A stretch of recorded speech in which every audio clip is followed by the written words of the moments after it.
ആളുകൾ ഈ ചേക്കുട്ടി പാപ്പാനെ ആരാധിക്കുന്നവരെന്ന് പറയും, ഒക്കെ ശൈത്താനാ. അവർക്ക് പ്രശ്നം എന്താ? ഹറാമ് ചെയ്യണം. ഒരു ഹറാമെങ്കിലും ചെയ്തിട്ടില്ലെങ്കിൽ ചേക്കുട്ടി പാപ്പ നിൽക്കൂല. ചേക്കുട്ടി പാപ്പ എന്ന് പറഞ്ഞാൽ ചേക്കുട്ടി കാക്കല്ല. മലബാറിലുള്ള ഒരു ശൈത്താന്റെ പേരാണ് ചേക്കുട്ടി പാപ്പ. അത് ഓരോ നാട്ടിലും ഓരോ പേരാണ്. ചേക്കുട്ടി പാപ്പക്ക് ലണ്ടനിൽ വേറെ പേരായിരിക്കും. ഏതായാലും ഇവർക്കൊരു പരിപാടി ഉണ്ട്. എന്ത്? ഒരു ഹറാമെങ്കിലും ഒരു വ്യഭിചാരെങ്കിലും നടത്തിയിട്ടില്ലെങ്കിൽ ചേക്കുട്ടി പാപ്പ നിൽക്കൂല, കള്ളുടിച്ചിൽ നിൽക്കൂല. നമ്മൾ ഇന്ന് കമ്പ്യൂട്ടർ തുറക്കുമ്പോൾ നെറ്റിലേക്കുള്ള ഏറ്റവും പ്രധാനപ്പെട്ട കവാടം www ആണ്. എന്താ www അർത്ഥം? നിങ്ങൾ കാണുന്ന അർത്ഥമല്ല, ഈ മാഫിയ അതിനൊരു അർത്ഥം കാണുന്നുണ്ട്. 3 കാര്യമാണ്. ഏതാണ് ഈ www.com? ഏതാണ് ഈ www? War, wine and women. War യുദ്ധം, വൈൻ മദ്യം, വിമൻ പെണ്ണ്. ഇതാണ് www. എവിടെയും ചതിയ, ചതിയില്ലാത്ത ഇതില്ല. ഇത് തുറക്കണോ അവിടെ എത്തുന്നതിന്റെ വേന എത്തിയിട്ടുണ്ടല്ലോ. അതിൽ നിന്ന് ഖുർആൻ പഠിച്ചൂടെ? പഠിക്കാം. പക്ഷെ എത്ര ആൾ പഠിച്ചു?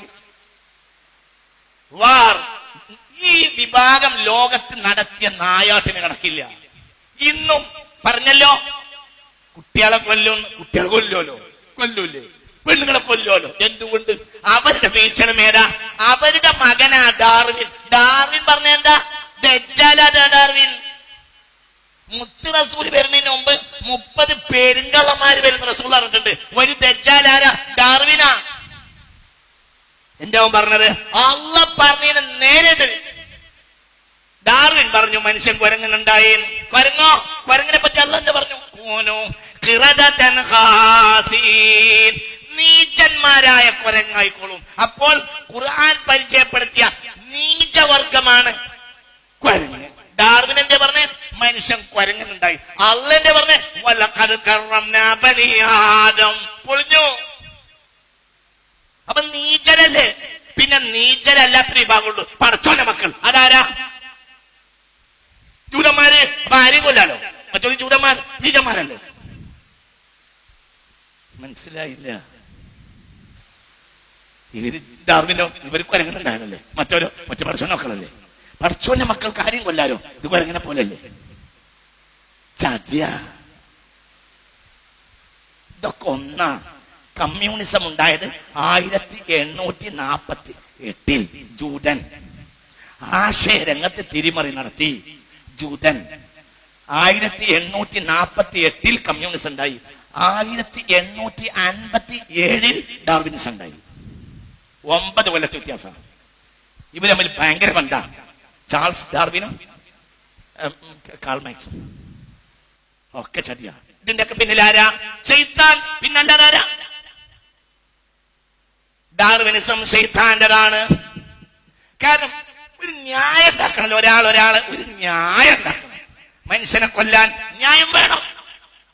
അപ്പോൾ എന്ത് ചെയ്തു? അതിന് ജൂതന്മാരടക്കമുള്ള ഈ ലോബി എന്ത് ചെയ്തു? അവരതിന് ന്യായം ഉണ്ടാക്കി. ആ ന്യായം ആശയരംഗത്ത് അവർ പ്രചരിപ്പിച്ചു. അത് ദജ്ജാലിയത്താണ്. അല്ലാഹുവിന്റെ മുത്ത് മുഹമ്മദ് മുസ്തഫ സല്ലല്ലാഹു അലൈഹി വസല്ലമ തങ്ങള് പറഞ്ഞിട്ടുണ്ട്, മുത്ത് റസൂൽ വരുന്നതിന് മുമ്പ് അനവധി ദജ്ജാലുകൾ വരുമെന്ന്, ചരിത്രത്തിൽ വരുമെന്ന് പറഞ്ഞിട്ടുണ്ട്. അതിൽപ്പെട്ട ഒരു ദജ്ജാൽ മീർജാ ഗുലാം അഹമ്മദ് ഖാദിയാനി. അയാളെ ഓഫീസ് എവിടെയാ? അയാളെ ഓഫീസ് എവിടെയാ? ലണ്ടൻ. എന്താ അങ്ങനെ?